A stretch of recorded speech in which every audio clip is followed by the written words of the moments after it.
Hello, and welcome to Inventors Helping Inventors. I'm your host, Alan Beckley, inventor of the Wonder Wallet. If you're an inventor searching for proven ways to make money with your invention, if you dream to see your product selling in stores everywhere, you've come to the right place. There's no better place to get help than from experts, inventors who've already achieved success. Every week, I interview successful inventors, asking them the questions you want to know. Tune in to learn from the experts so you can get your invention out of the tank and into the bank. That moment changed me forever, and I knew I would never live a life with regrets. If I wanted to try something, if I needed to go for something, I would do it because I knew this beautiful young girl who never got a chance to live her life. That was the first part of how this all came to be. Let me ask you a question. Do you have a new invention, a new product idea that you're excited about? It could be your first invention or your 10th. Chances are, if you're like many inventors, you may feel stuck right now, thinking, what do I do next? How can I move forward without spending thousands of dollars, right? What if there was a way to know you're on the right track, doing the right things to put you on a path to invention success? Now there is. Last Monday in episode 398, I debuted my new beta program, 3 Proven Steps to Your Invention Success.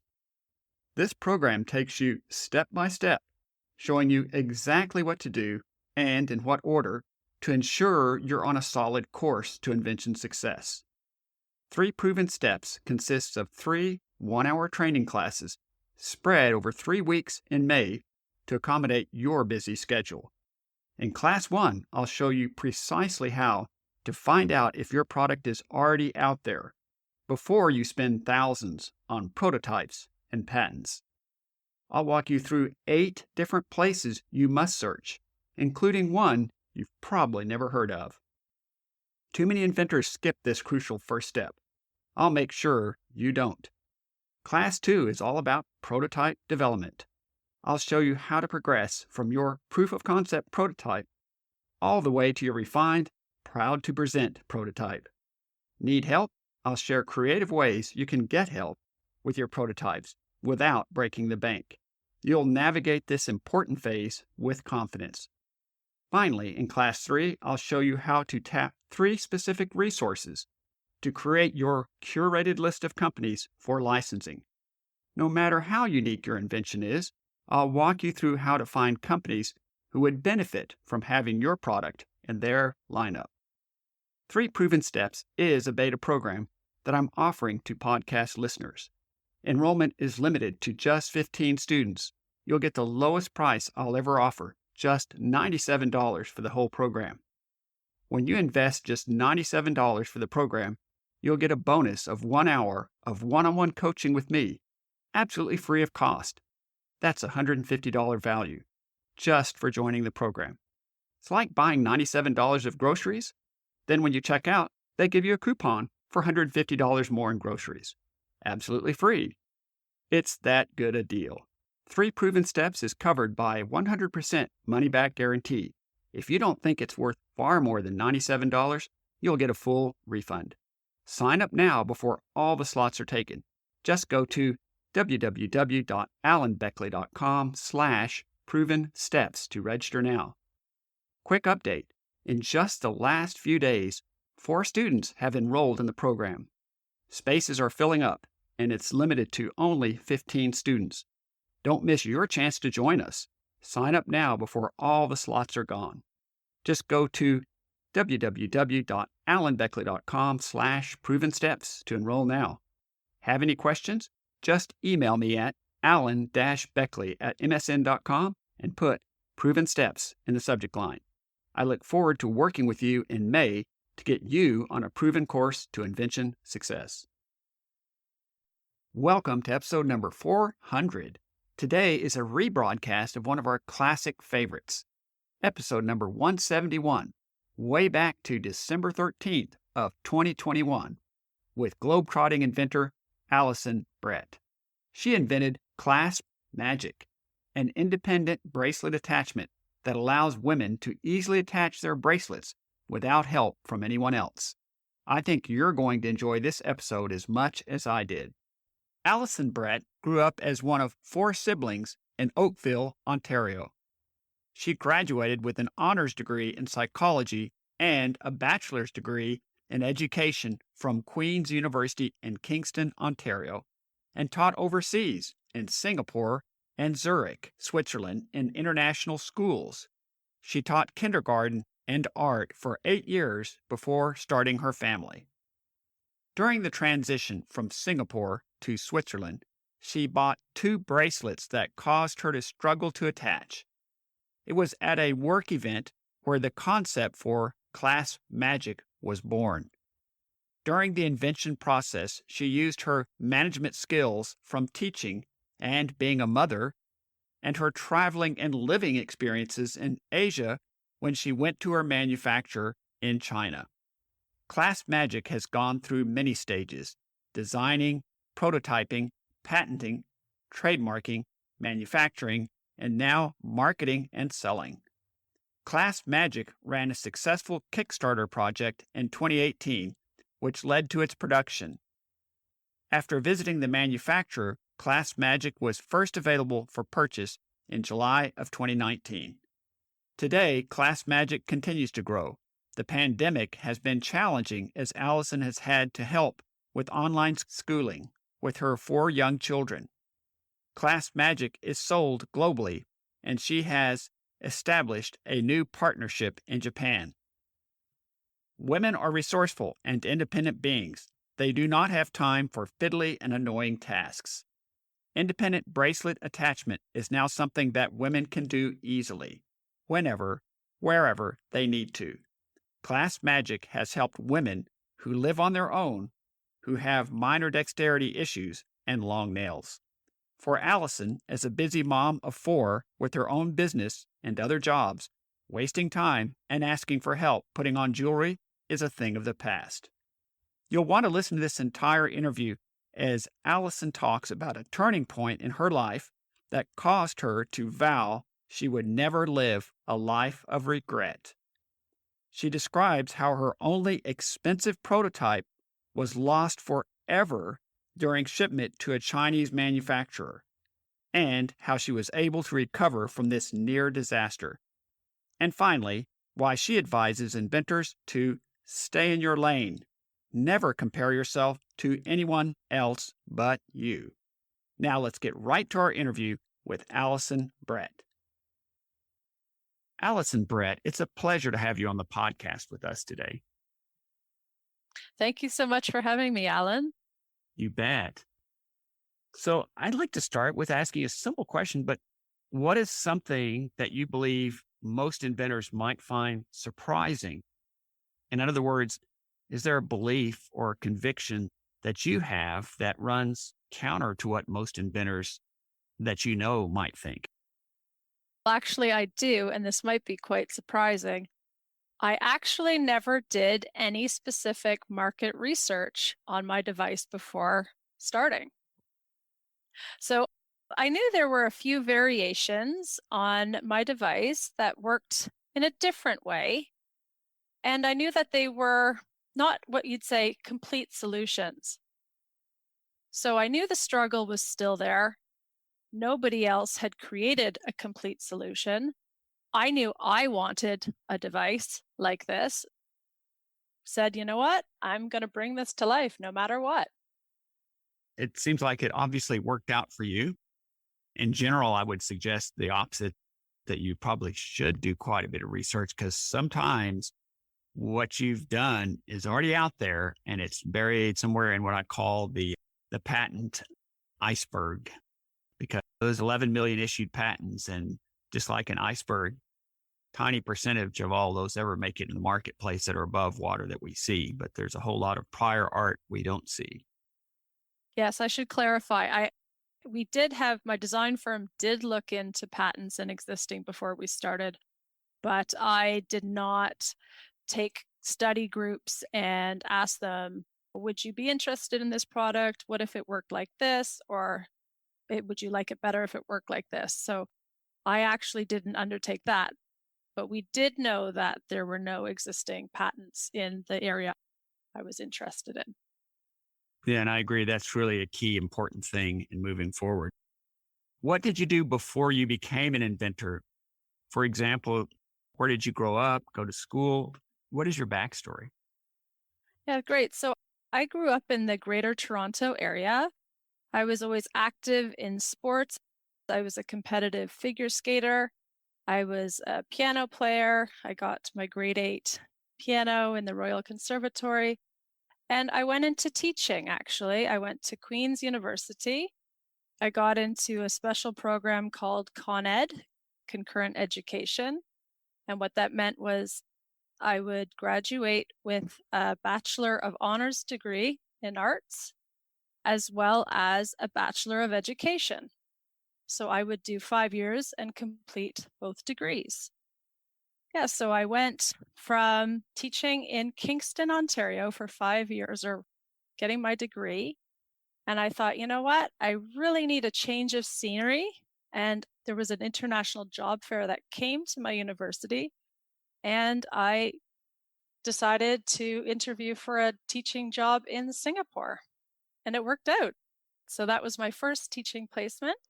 I went over there for 2 years and taught with the Canadian International School. And then after 2 years, I thought, you know what? I'm going to try something a little different. I'm going to give Europe a try. So I actually got a job at the Intercommunity School in Zurich, Switzerland, where I lived and taught for just over 6 years.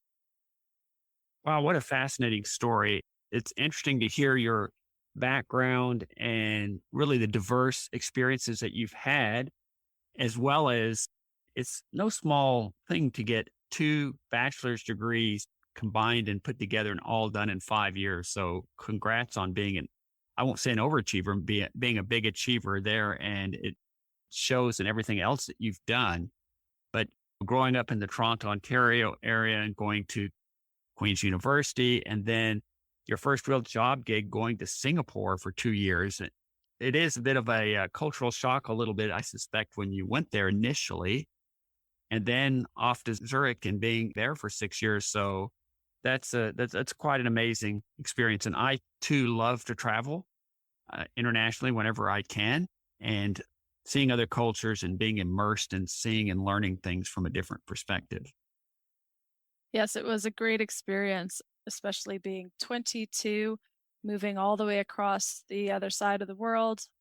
What I found I never really was able to understand or comprehend was how my family, being 12 hours behind, spent my whole time I was living and working in Singapore asleep and vice versa. So that was always funny to me, but it was a great experience and very good for me at such a young age to be a cultural minority. It was a really eye-opening experience and really great for my personal development. So from there, Allison, what led you to become an inventor? Was there a particular event or circumstance that was the catalyst for you becoming an inventor? Sure. There's two parts to this story. So I'll start with the first part. Okay, so in my first teaching class in Singapore, I taught kindergarten and I was really excited. I love being a teacher. I love my students. And in my first class, I had many children from all over the world, but I had this one student and she was American and she came to my class in remission from leukemia. And instantly we bonded. Her mother was one of my room parents, so she was very supportive. And about February of my first year teaching there, she did relapse and the cancer came back. So at that point, as a new young teacher, I would take my classes over the road to where she was living because she couldn't come into school anymore. And when she was in the hospital, I would go take art lessons to her. And so we really developed a really great teacher and student relationship, but it went beyond that. because she couldn't attend class, which she wanted to so badly. So we finished the year, and she did go back to the United States to have her last round of stem cell treatment. And it was her last chance really to beat this. And she had to get, I think, to day 100. She got to day 60 and it came back. This was starting my second year of my contract in Singapore. And I got a phone call that I had to maybe come out and see her because she didn't have much time left. It actually happened to coincide with our October break. So I got permission to fly over and to visit her in Florida, where they'd taken her to spend her last days of life. And as I went to see her, she'd always wanted to be a doctor. She was a very intelligent, beautiful child, and she knew what she wanted to do. But when she saw me, she said, "I've changed what I want to do. I want to be a nurse instead." And I said, "Why is that?" And she said, "Because they do more." And we all know that doctors do a lot behind the scenes. But for a young child who's spent almost half her life in a hospital, she saw the nurses. So that's what she wanted to be. And I turned to her and I said, "You know what? You're going to make an amazing nurse one day." And I said this knowing she had days to live. So that moment changed me forever. And I knew I would never live a life with regrets. If I wanted to try something, if I needed to go for something, I would do it because I knew this beautiful young girl who never got a chance to live her life. That was the first part of how this all came to be. And now I'm going to fast forward into my change of jobs from Singapore to Zurich. So after leaving Singapore, I treated myself to two very special bracelets. And yes, they were from Tiffany & Co. They had tiny little lobster clasps. They were very tight fitting, that beautiful silver ball bracelet. So I was super excited as my plane landed in Zurich. I'm setting up my brand new apartment, and I am to attend my first work event. And I want to wear these two bracelets. I'm living alone. I know absolutely no one in this country. And I'm thinking, I don't even have time to struggle and do this. So I'm just going to go early and I'm going to find someone there to help me put these bracelets on. So I do just that. I get there, I find a nice looking woman and I say, "Excuse me, can you help me put my bracelets on?" And she obliged. In that moment, I felt so childish, so silly. Here I am, an independent woman on my second international placement, but I couldn't attach two tiny bracelets. It felt like I was a child saying, "Can you please tie my shoelaces?" In that moment, I formulated exactly what Clasp Magic would look like, how it would solve the problem, and so I would never feel less than independent again. I can only say that's an amazing story. And there's so many great parts to that. I'd like to just break down just a few of the key points that you made. The first and foremost is the amazing story of love and care that you did for that child that first had leukemia and then had remission, that you were able to find a way to bring the class to her to, and I'd say, add a little joy to her life that surely must have been extremely difficult for a young child to be facing, as you described, living most of her life in a hospital. So kudos to you for doing that and finding a way to bring her a bit more joy, and yourself as well, connecting with her, and then even in her final days as well. And then the comment you made also about the little girl had wanted to be a doctor, and she said she changed her mind to be a nurse because they do so much more. In my family, I have doctors and nurses both amongst my sisters, and we have these discussions, but it's exactly as you described. Doctor is extremely important, but the patient rarely sees the doctor. The nurse sees the patient every day and becomes very close with the patients, and their care is extremely important. So that's an interesting relationship there as well. And then also part two, as you described, when you went from Singapore then to Zurich and you had these two gorgeous bracelets and you realized, wow, I can't put these things on. I need somebody to help me. And your aha moment was saying, here I'm this independent woman. I've traveled across continents and lived in different places in the world. And suddenly I feel like I need help, almost like a small child to do nothing more than put a bracelet on. That's just a great story that connects the dots and describes how you went from the one point to the other and also how your product came to be. So thank you for sharing all of that with our listeners. Thanks, Alan. And actually, there's one more step too. That the day I was trying to attach those bracelets was in August of 2004. But it might be surprising to know that I didn't actually start undertaking the development and the process behind building Clasp Magic until August of 2014. So it was 10 years later. And what happened was I'd met my husband in the later years in Zurich. We got married. We had one child. Our first child was born over there.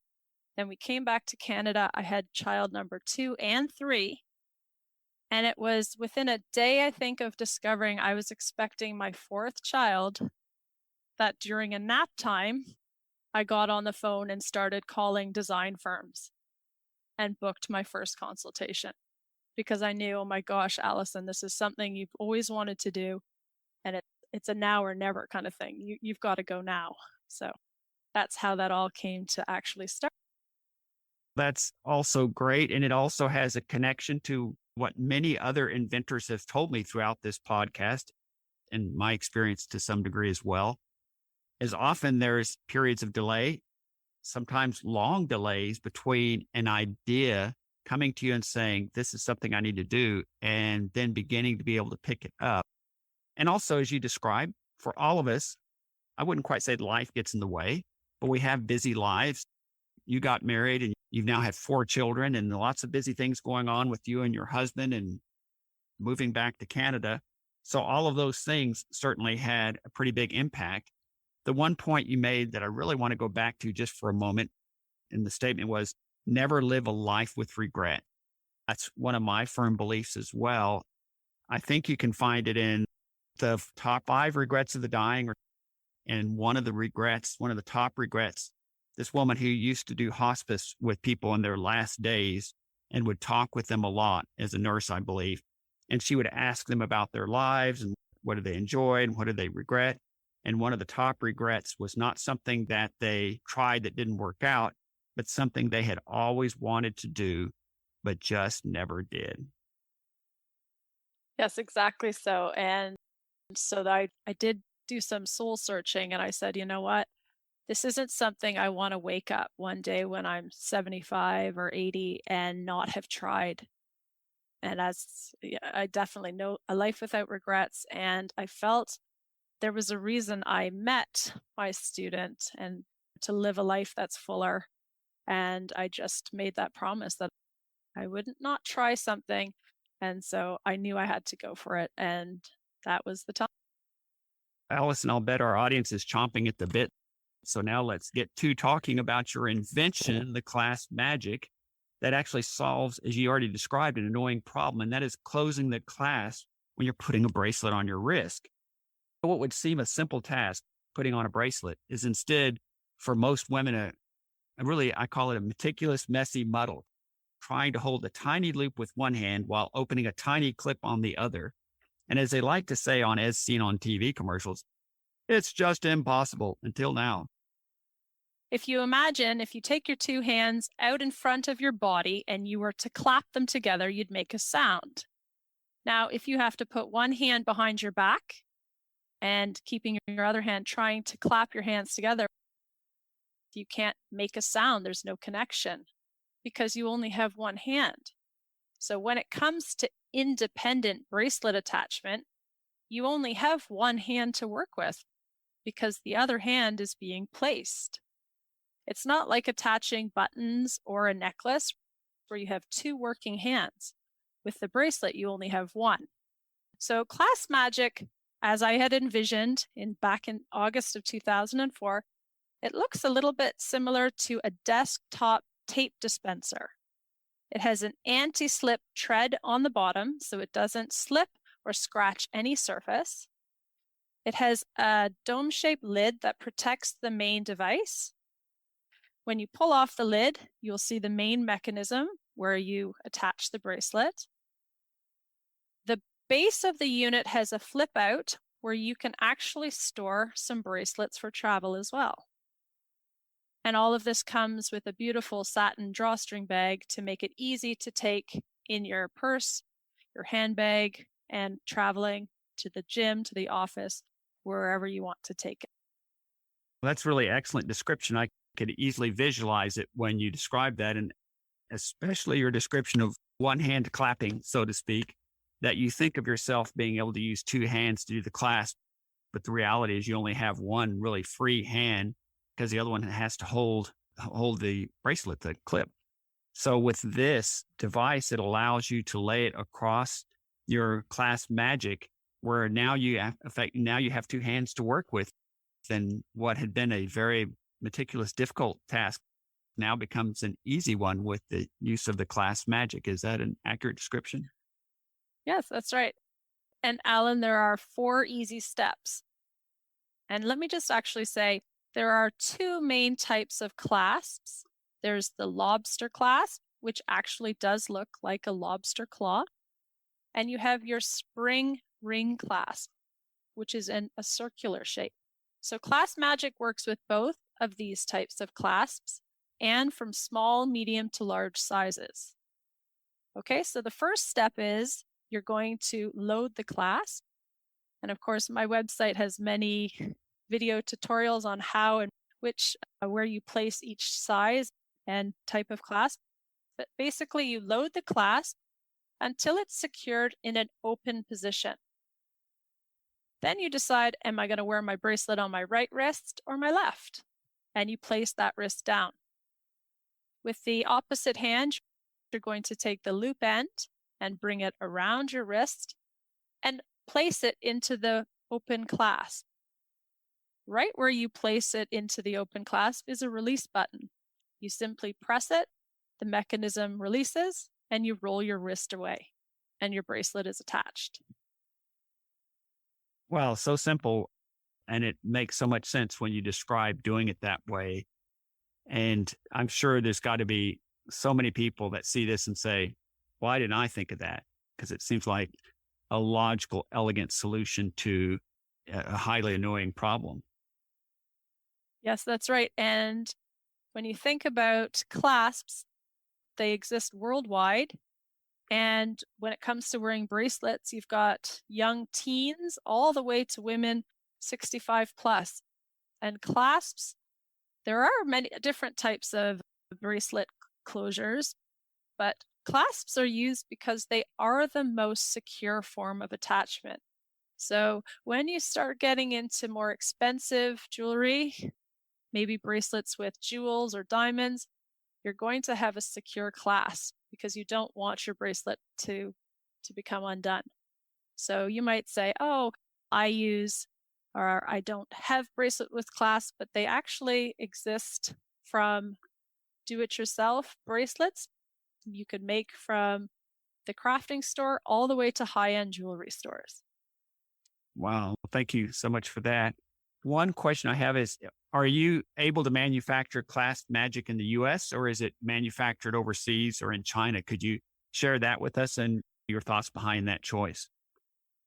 Yes, thank you, Alan. The choice was a difficult one. And of course, I would like to manufacture it more locally, and maybe that will be possible in the future. But the reality for my product, it is created through a process called injection molding. There is quite a lot of assembly needed to put it together. And for those reasons, I had to choose to manufacture in China. I could not get my costs down enough in the United States in order to have a reasonable margin, to have a viable product and business. And also, keeping the product affordable is a number one goal as well. So I just couldn't get my costs down. at this time. But it's something you can always explore in the future. Yes. So there you go. That makes perfect sense. And it's a question that I ask with some frequency. I manufactured my product in China as well. Not all products have to be made overseas, but many do for the exact reason you gave. And that is just to manage the cost. If it's $100 item, no one's going to buy it, even if it solves the problem. And you've just got to get the prices where it lines up, where it's a win-win for the consumers. That's the way that decision is made. And I just always want the audience to recognize you need to do what's in the best interest of your product, is the way I would think of that. Yes. And that being said, I do try and make sure when I hire, I employ a diverse group of employees. And I do try and actually hire more female based, just I guess it is a female based, female product. And yeah, so I definitely hire lots of local, all ages students as well. And that's how I feel that I can contribute back, even though I am manufacturing in China. I so much agree with that. And even the thought, if you look at it from a high level, if the choice is between bringing this product to the world and benefiting potentially millions of people, or saying, well, there's no way I'm manufacturing something in China. If you can't manufacture it because you're not going to do that, then you're not going to give anybody any jobs. So, and that's it's just taking a broader view is what I'm trying to say. And I agree with your take on that for sure. So one thing I wanted to ask is, every inventor encounters roadblocks on their invention journey. What would you say has been your biggest challenge or roadblock so far? And how did you overcome it? What steps did you take to move forward? Okay, thank you very much. This is a great question and one of my favorite stories to tell after the fact, because when I was living through it, it was definitely not a fun moment.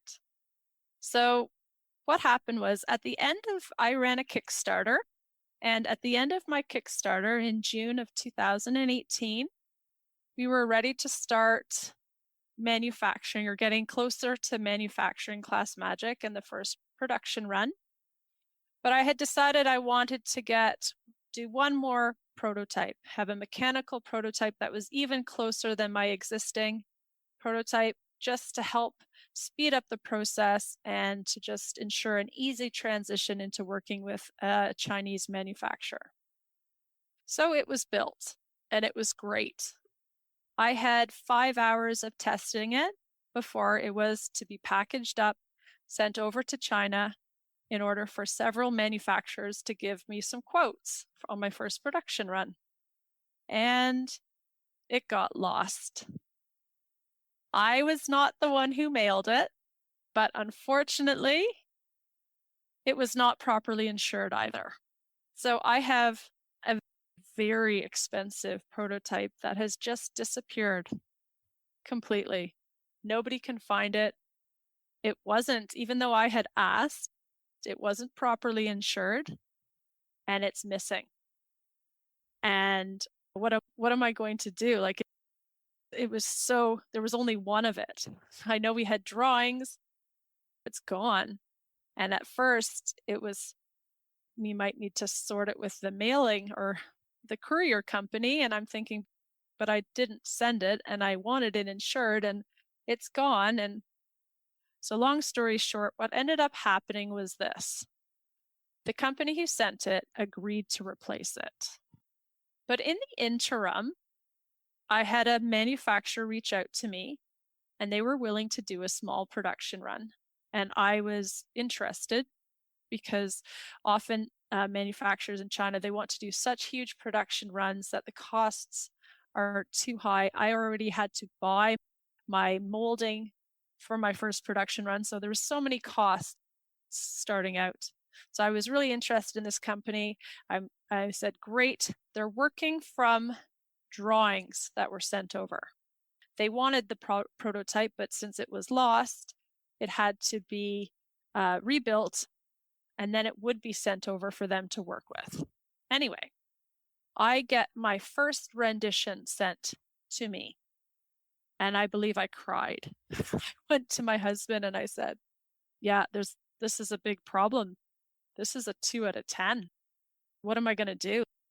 This is, I actually felt more upset about receiving that rendition than I did losing the prototype. I was very scared. I said, oh my gosh, it's not right. What are we going to do? And so my husband says, you're going to have to go over there. And I'm thinking, that's a great idea, except I've never spent one night away from my 4 young children, let alone a day, let alone a week. Anyway, needless to say, I quickly applied for my Chinese business visa and I was on a plane and I flew into Hong Kong and I went into Shenzhen and I met my manufacturer. I was picked up in the company car. It was really quite amazing.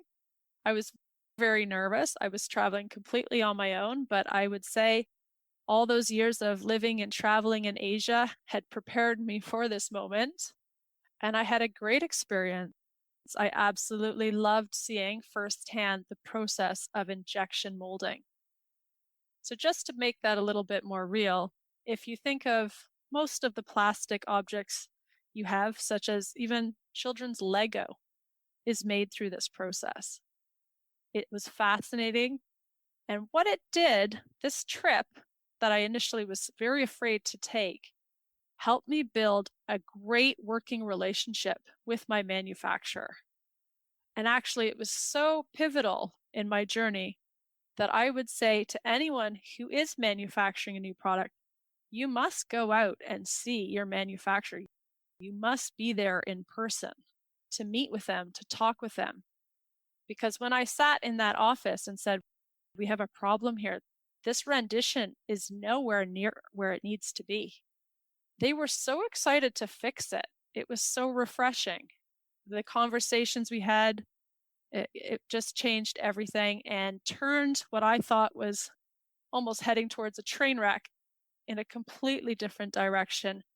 And to this day, I have a great working relationship with my manufacturer. Thanks for sharing that story. That is such a fantastic story. And likewise, I had a slightly similar story. I was about third year into manufacturing mine when I went to see the factory. And like you, I flew into Hong Kong, went into Shenzhen, and they had a car to take me to the factory. And of course, initially, I was thinking, oh, I'll just rent a car. I said, no, you do not rent a car and drive in China. There's a bunch of reasons why that doesn't happen. I said, okay. It was a great experience for me. Likewise, a totally different kind of factory, but seeing leather wallets being manufactured on effectively sewing machines, women from age about 18 to 24, probably predominantly, but it really did cement a good relationship with the factory because I manufactured there for 8 years. And the thing I'd like to highlight out of your story in particular, indeed, you can have an excellent relationship with a Chinese factory. And secondarily, you made the point really well. They're anxious to please.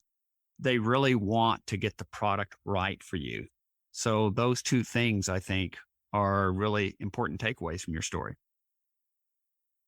Yes, and actually it was hard because we had to have a translator there, of course, but the energy was there and they took me out to lunch afterwards and it was really quite special because in the end we were both the factory manager, we were sharing pictures of our children back and forth. So it was really quite a interesting day in the end, nothing like I had thought it would be. I was very nervous. I slept 2 hours the night before. I thought, "Oh my gosh, what if my papers exactly aren't in order and I can't come back and my family barely knows where I am?" So, I was quite nervous, but it just turned out really well, and yeah, it was great, and it was also because, as you mentioned, yes, I chose to manufacture in China. It was also there was another reason that was great that I went there. I wanted to make sure I was supporting a good manufacturing company. I wanted to make sure they treated their employees properly, that it was clean and it was up to code and standard. So I was also able to do that when I was there as well. Such fantastic information. And I think our listeners are really going to get a lot out are there any parting words you'd like to leave us with? Yes, I would. I would love to tell everyone that it's very important to stay in your own lane. So, whether you're thinking of launching a product or starting your own business, it's very important for you to do your best to stay in your lane, to not compare yourself to someone else's business or to this product over there. It doesn't help you and can make you feel inadequate. Everyone's journey is different, and especially when it comes to comparing businesses, a new business versus an established business. So you have to stay in your own lane, focus on yourself, and move yourself forward every day. There will be days where you think, I can't do this, or it's not working, or try and do one thing to move yourself forward. The other thing would be to love the process. Bringing a product to life is a marathon. It's not a sprint. It takes a long time. It takes a lot of love and patience. And there are many roadblocks. I shared the biggest one, but there were lots of other little ones as well. And so you need to love the process and remember why you're doing what you're doing. I genuinely started this whole process because I wanted to help women feel independent, to feel beautiful wearing their jewelry without the hassle or needing to ask anyone. So I just always kept that in my mind, because nobody will love your business or your product as much as you do. Thank you for those great words of advice. I love your point. Stay in your lane and don't compare yourself to others. I'm a super big believer in that, and I've heard it in different ways. One of them, it says compare and despair. That's what happens every time you compare yourself to somebody who's in a completely different place with a completely different product, a different place in life. It's apples to oranges. And then the flip side of that is the only person you should compare yourself to today is you yesterday. If you see you've made some progress in the last day, the last 6 months, then you're on track. That's what you should be doing. And I also like your point, fall in love with the process, learn to love the process, because we're all so future minded. We're always imagining some future condition coming together that may never happen. And we're so focused on the gap between where we are and that perceived magical future that we miss out on all the beauty and the fun and the things we're learning from where we are right now. So those are my thoughts about your advice there. Thanks, Alan. So my last question is, how can our listeners reach you if they have other questions? And also, where can listeners go to buy the Clasp Magic? Okay, so my email, I can be reached at alison@claspmagic.com. And if you're interested in purchasing Clasp Magic, right now we have a special holiday offer. Discounts are already in shopping carts with free gift wrapping as well. And it's just at www.claspmagic.com. That's super. And just to clarify for our listeners, Alison is spelled Alison with one That is L. correct. So Alison@claspmagic.com, and that you have holiday discounts right now for the Clasp Magic at claspmagic.com. So that is super great timing, as it turns out, in my part anyways. Thank you. Thank you so much, Alison, for being on the podcast with us today and sharing your journey, your experiences, your ahas, your good times, bad times, et cetera, with our listeners. Really appreciate that. And maybe we could follow up with you another 6 months or a year and see what you've got going on at that time. Thanks, Alan, for having me. It was fun to realize just how much we both had in common. Thank you so much. I appreciate you being on the podcast. Thank you. Thanks so much for tuning in to Inventors Helping Inventors. If you like the show, please tell your friends about it. Make sure to subscribe in iTunes or wherever you get your podcasts so you won't miss a single episode. Talk to you soon.